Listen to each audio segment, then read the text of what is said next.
Jimmy Kimmel's show returns after suspension sparks debate over free speech. Late-night television in America found itself at the center of controversy last week when Jimmy Kimmel Live was suspended by ABC and Disney, only to be reinstated 6 days later. The suspension, prompted by controversial on-air remarks about the assassination of conservative activist Charlie Kirk, has ignited fierce debate over political pressure, freedom of expression, and the role of regulators in media. What happened? On September 15, 2025, Jimmy Kimmel, known for his outspoken political commentary, addressed the assassination of Charlie Kirk in his monologue, accusing many in MAGA land of trying desperately to characterize this kid who murdered Charlie Kirk as anything other than one of them, and said that some were using Kirk's death for political gain. Kirk, a conservative activist, was shot and killed September 10th at a university event in Utah. The suspect, Tyler Robinson, was charged. While some sources described Robinson as having shifted politically in recent years, including toward more liberal views, he had not officially affiliated with a major party since becoming eligible to vote. Wikipedia. Following Kimmel's remarks, a number of ABC affiliates, including major station groups such as Nexstar and Sinclair, announced they would stop airing Jimmy Kimmel Live. Federal Communications Commission, FCC, Chair Brendan Carr responded strongly. He called for potential regulatory action, warning of fines, or the possibility of local stations losing their licenses if they aired what he described as misleading content. Under pressure from affiliates, regulators, and political critics, ABC/Disney suspended the show indefinitely starting September 17th. The network indicated the move was to avoid further inflaming tensions during what it described as a sensitive moment for the country.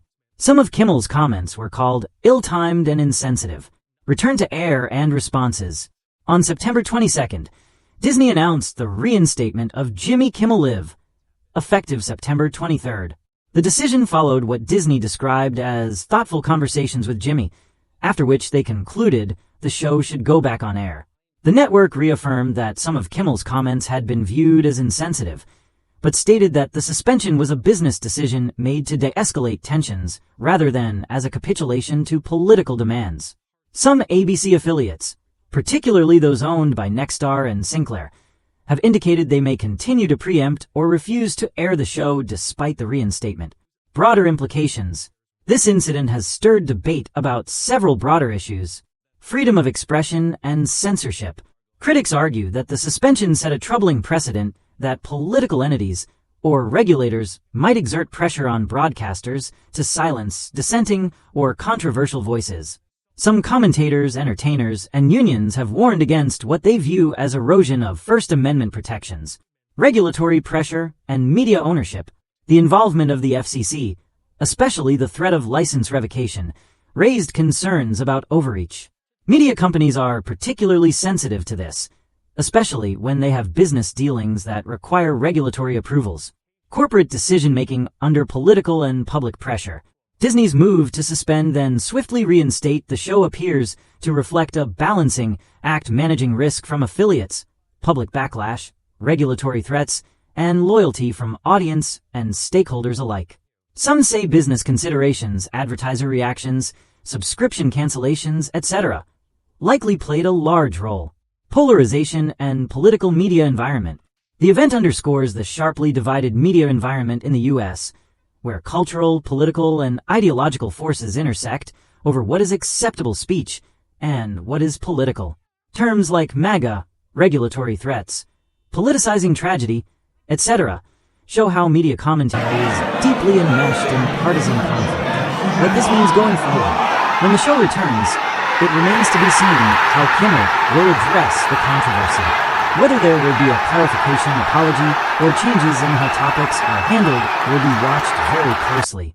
ABC affiliates that preempt the show may reduce the audience reach. This could affect ratings, advertising, and Kimmel's platform. There may be legal and regulatory follow-ups, especially regarding how the FCC's threats are viewed in relation to media freedom. Similarly, this episode may influence how other media companies handle contentious commentary, whether they self-censor more or push back more forcefully. Public opinion and reactions from viewers/subscribers likely will play a continuing role. Companies are aware how much brand risk and business risk is tied to controversies like this.